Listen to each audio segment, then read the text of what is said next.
In today's video, let me show you the way that you fix the Facebook account disabled. If your account of Facebook is also disabled, in this video, let me show you a couple of solutions that you can try out.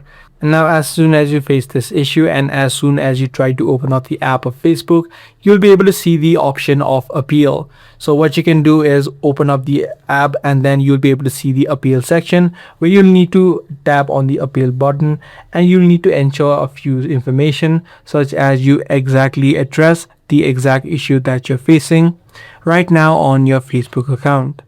So you'll need to provide a few additional details such as your full name, your email address or your phone number that is associated with your Facebook account. You'll also need to upload a government verified ID such as your driver's license or your passport so that Facebook can identify you. Sometimes you'll also need to add in a video verification.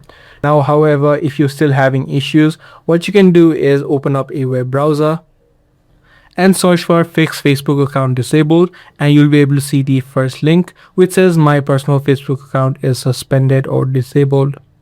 Once you're inside of this page, you can just scroll down to the bottom of this page and right here you'll see the option which says was this helpful. You just need to tap on the no option, tap on others and tap on select, and right here as well you'll be able to send a message to Facebook. But the best way is going to be to appeal from the Facebook app as soon as you open up the application.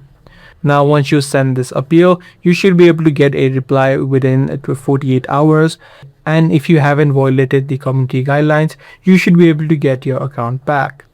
If this guide video was helpful to you, be sure to subscribe and also make sure to give this video a thumbs up.